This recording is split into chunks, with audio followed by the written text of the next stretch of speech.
Hey guys, welcome back.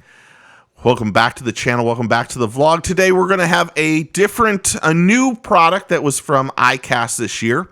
Hopefully you're getting your fish on from the 2020 Icast special. We've done a bunch of these, but I'm really happy to introduce a new friend. My phone is already vibrating. From Gruv Fishing. Let me bring him up. Shaun Curtis. Shaun, good morning and thank you. Yeah, thanks for having us on. Appreciate it. Tell me a little bit about yourself. How did you get into, tell me how you got into the industry. How long have you been fishing? Tell me that kind of stuff. Yeah, for sure. So it's kind of Gruv Fishing has an interesting story, kind of background. We're located in Utah, so we're not in the heart of where a lot of the bass fishing world is at. Yeah. But we're kind of in the small stream fly fishing world. It's kind of Utah's a mecca of fly fishing, right? So a lot of our team grew up here in Utah, and we've been fly fishing specifically for a very long time.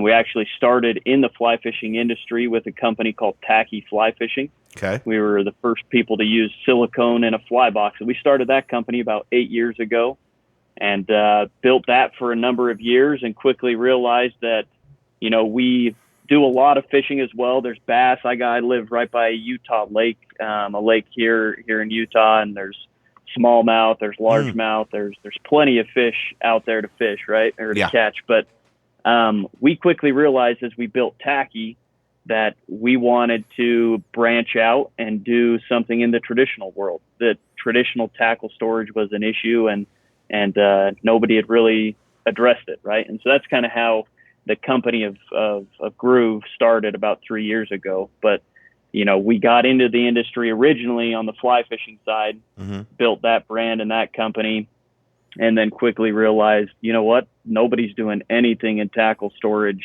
on the traditional side with bass, jigs, ice fishing, basically anything beyond fly fishing. Nobody's addressing the challenges and issues that exist. And so that's what kind of led to us starting the company. And really, fly fishing is just such a small niche in the whole grand scheme of bass fishing, saltwater fishing. Then really, I bet you could say crappie fishing, cat fishing, and then fly fishing. So sure. How long has the business been? How long have you guys had Gruv? Is this the first year for being at Icast with Gruv? So it's actually not. I mean, we've been around this would be year number 3 that we've been at Icast. But one of the challenges we've had is we were building both brands and both companies kind of at the same time. And so Tacky was doing really, really well, and it took a lot of our attention and focus and effort. And unfortunately, we weren't able to spend the time and effort that we wanted to on Gruv for a while. So we actually sold that fly fishing company. We sold Tacky in the fall of this last year of 2019.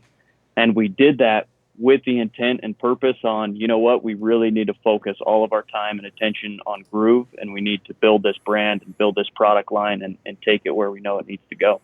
So tell us about your tackle boxes. Right now you make 4 of them. I know we're going to talk in a couple months when you have a bunch of other stuff too, but you have a hard bait, a jig bait, a tungsten bait, and what is the 4th one? A hook one. And there's the micro jig. Okay. The micro jig box. So, the thing that sets Gruv apart is, and this sounds really simple and maybe kind of stupid, but we're building tackle storage that's designed for your tackle. It's really a simple thing, but the reality is nobody's done it before, right? All the tackle storage that's existed up until now, it's designed to hold nuts and bolts and screws as much as it is to hold your baits, right? It's just compartments that you just throw stuff in. And so one of the challenges with it is because there are so many different sizes and shapes of baits, it's very difficult to design something that's actually designed for your tackle and that will hold everything. And so that's why companies have steered clear of doing it, right? Is because they're just hard. And so we decided, hey, if we want something that truly organizes, protects, and secures your stuff, we're going to use a couple different materials. We use a silicone in every box that we have, and that silicone allows us to mold and create different sizes and shapes and different mechanisms that will effectively hold your tackle. And then the polycarbonate is the shell, and that polycarbonate material is extremely durable. It's meant to last. It's the same stuff they make bulletproof glass out of, right? And so we decided we're going to bring these two materials, and we're going to be unorthodox from everybody else, and we're going to actually design a system specifically for the different types of tackle. We're going to make sure it holds it well and protects it, and it's not a big tangled mess like everything else out there. So we've got our two largest boxes, the hard bait box and the big jig box. The big jig box is probably our most versatile box, and that'll hold your jigs, that'll hold all your hooks. A lot of guys use it just to load up every single size of hooks that they've got. You can hold up to 115 of them in there. So they'll load it all up with all their different sizes. That way they know throughout the day they don't have to actually go open up a pack and try and fumble around with a bunch of hooks, and they've got the hook they need right there, right? Load it up with your big bass jigs. The beautiful thing about that box is it's got silicone kind of grooves or strips in there. Do you have one you can show us?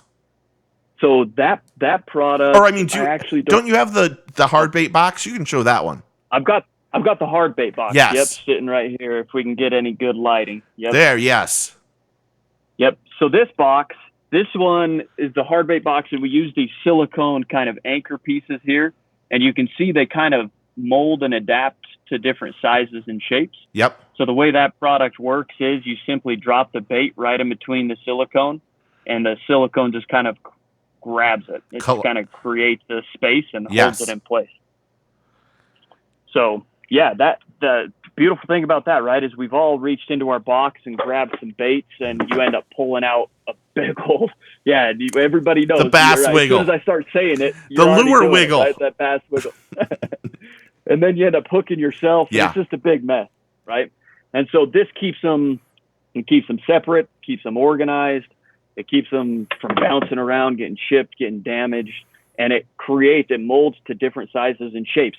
It won't hold every size and shape, and that's just the nature of kind of when you're doing something specific for a type of tackle. It's hard to do it for everything, right? But you mentioned, we've got some new products coming down the line, and that's one of the things that will be coming down the line is we've got some really exciting stuff that will allow us to kind of have more mechanisms for all the types of tackle that are out there. But so how long does it take to come up with this idea? Was this something that you used from the other company and kind of merged into the freshwater market and saltwater market too? So these ones are not. Yeah, we have one box called the micro jig box, and that's a smaller box. It's great for your smaller jigs and hooks, right? So whether that's ice fishing, panfish, crappie, a lot of guys will use it just for like their drop shot hooks. But that box is similar to a fly box, right? And that was actually our very first product, and it was because of that. It kind of easily transitioned. And so what we did is we created that box, and then we did a beta testing program. We got a bunch of ice fishermen out there, a bunch of panfish, crappie guys. We'd let them kind of put it to the test. And then while we did it, we said, hey, give us feedback on other issues that exist in tackle storage, and we're going to solve it. We're going to figure it out. And so that was back in 2017, beginning of 2017. So it's been a while. And we took that next year and a half to develop these products. So this big jig or the hard bait mechanism, this is totally unique and something that we never did in the fly fishing. It was designed very specifically just for Gruv and what we were trying to do in the freshwater market, like you said. On that one, the hard bait, how many, on just a guesstimate, how big is it compared to, like, if you were to take it and put it against, like, of all things, a Plano 3600? Is it thicker? And how many lures do you normally get in each one? Can you put in each one? Yeah. So this is the size. It's exactly half the size of a 3700. Okay. So if I have two of these right next to each other side by side, that's a Plano 3700. And we did it very specifically in that size because obviously we wanted it to fit in existing tackle storage area, right? Some of the new stuff that we're coming up with, like I said, that's got some reflection going on the screen. But some of the new stuff we're coming up with is a full size standard 3700. But going back to capacity, this product, as is, like you said, it really depends on the size of baits that you're putting in there, right? Yeah. It can fit specifically capacities between 14 to 35. So some of your smallest cranks that you're going to put in there, like you can fit 35 of them in here. But I would say on average, probably like 14 to 21 is kind of what people end up putting in there. What the cool thing about that is when you put in normal tackle boxes, you're just going to push that down in the plastic, and it's going to hold it kind of like I don't want to have my fingers doing something odd, and then someone goes, "Oh, Steven putting porn things on," but it's designed to hold it nice and tight, and I mean, not getting dings, and I mean, I would imagine actually probably helps with the hooks too, to be honest. Sure, for sure, right? You don't want your hooks getting dull, right? Yeah. You don't want them around. You don't want them getting banged up. Like, this keeps everything in place, secured, and it keeps your hooks nice and sharp. Yeah, that's cool. So it's taken a few years to get this on the market here. You have four that are out now. What are the cost? What's the price range from the ones that was like the drop shot one or the tungsten one up to the hard bait one? Yeah. So the micro jig box is $18, and then up to the hard bait and the big jig box, the bigger boxes, those are $30. Okay. So you got 18, 20 for the tungsten vault. And that product is if you haven't seen it on our website, like go check it out. Google Gruv Fishing Tungsten Vault. Like, that product is really cool. There's no effective way to really store your tungsten, and we came out with a really cool mechanism that just grabs the weights and keeps everything in place. It's impressive. Yeah, that one actually, they're all very impressive to start off with, but that one really is cool because you kind of can just drop it right in there perfectly. You can actually go to Gruv Fishing, which is on. I have a little label for you that says gruvfishing.com on the screen right now. So they're reasonably priced. You guys are in the process of making some other ones. I mean, we're going to see those in September, hopefully?